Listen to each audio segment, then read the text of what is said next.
Hello everyone, welcome to commerce lectures. आज हम करेंगे क्लास 12 मैक्रो इकोनॉमिक्स एंड हमारा टॉपिक है scope of macroeconomics. So macroeconomics का क्या स्कोप है वो आज हम पढ़ने वाले हैं। स्कोप से सबसे पहले मैं बता दूं इधर मतलब क्या है। स्कोप से मतलब क्या है, फील्ड या फिर एरिया ऑफ स्टडी, यानी मैक्रो इकोनॉमिक्स में कितना एरिया, क्या क्या चीज, क्या क्या टॉपिक्स हम लोग स्टडी करेंगे, कितना स्टडी करेंगे, वो सब हम पढ़ेंगे इसमें स्कोप ऑफ मैक्रो इकोनॉमिक्स में।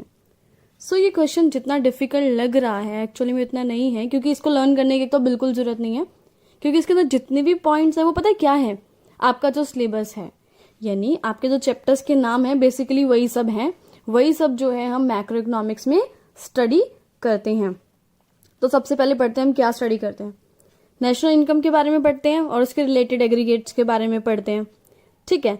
सो macroeconomic it deals with national incomes. क्या क्या चीजें पढ़ेंगे नेशनल इनकम से रिलेटेड हम मैक्रो इकोनॉमिक्स में। डेफिनेशन नेशनल इनकम की, एस्टिमेशन यानी कैसे नेशनल इनकम एस्टिमेट की जाती है यानी कैलकुलेट की जाती है, उससे रिलेटेड कुछ एग्रीगेट्स जैसे कि GDP, gross domestic product, net domestic product, ये सब जो है हम पढ़ने वाले हैं मैक्रो इकोनॉमिक्स में। आगे बढ़ते हैं और क्या क्या पढ़ेंगे हम मैक्रो इकोनॉमिक्स में। नेक्स्ट हम पढ़ेंगे थियरी ऑफ एम्प्लॉयमेंट। अब इसके अंदर क्या पढ़ेंगे, थियरी ऑफ एम्प्लॉयमेंट, थोड़ा नाम से ही पता लग रहा है ना, एम्प्लॉयमेंट से रिलेटेड कुछ है।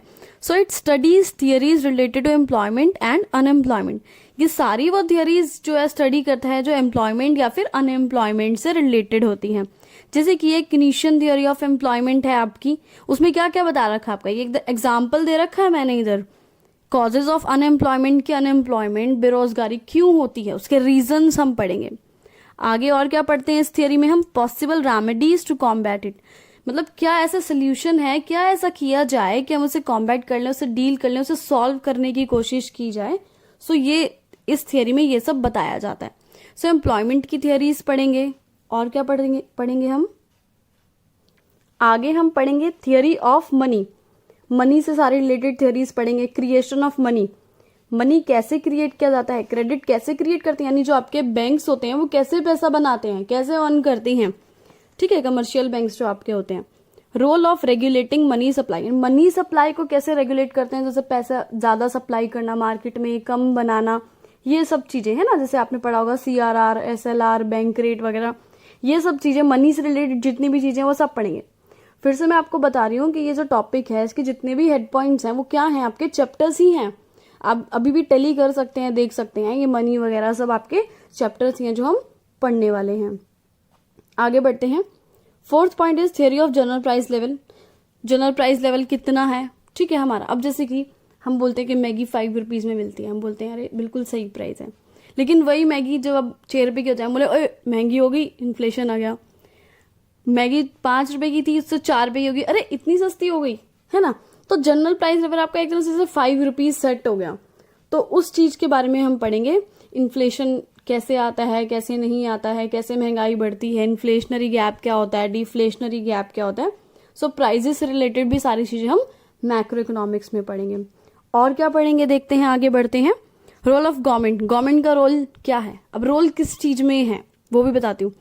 बजट के में क्या रोल है, जैसे गवर्नमेंट के क्या क्या एक्सपेंसेस होते हैं, एक्सपेंडिचर्स होते हैं, क्या क्या रेवेन्यू होते हैं, ये सब चीजें भी हम पढ़ेंगे। ठीक है।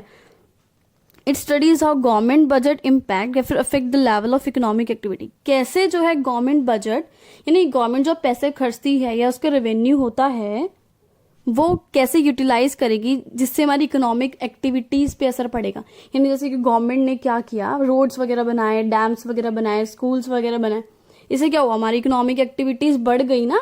ठीक है, लोगों को अर्निंग होनी शुरू हुई ना, जो स्कूल बनेंगे, हॉस्पिटल्स बनेंगे, लोगों को जॉब मिलेगी, है ना। तो वो चीज जो है इसमें पढ़ी जाती है कि गवर्नमेंट के बजट में क्या क्या चीजें बन रही है, क्या नहीं बन रही है, गवर्नमेंट क्या कर रही है, क्या नहीं कर रही है, ये सब भी हम मैक्रो इकोनॉमिक्स में पढ़ेंगे।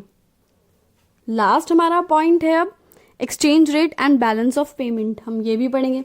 अभी एक्सचेंज रेट से मतलब क्या होता है, जैसे कि अपनी करेंसी को, अपनी जो रेजिडेंट कंट्री है उसकी करेंसी को जब हम चेंज करते हैं ना दूसरी करेंसी से किसी, तो उसको बोलते हैं एक्सचेंज रेट, यानी कितने रेट में एक्सचेंज करिए। जैसे कि अगर हमें जो अपनी करेंसी चेंज करनी है US डॉलर से, तो हमें $1 के बदले कितना देना पड़ता है, कितने रुपए देने पड़ते हैं, लगभग 69 रुपीज के आसपास कुछ है। तो ये हो गया एक्सचेंज रेट, मतलब कितने रुपए में दूसरी करेंसी हमने एक्सचेंज करी है।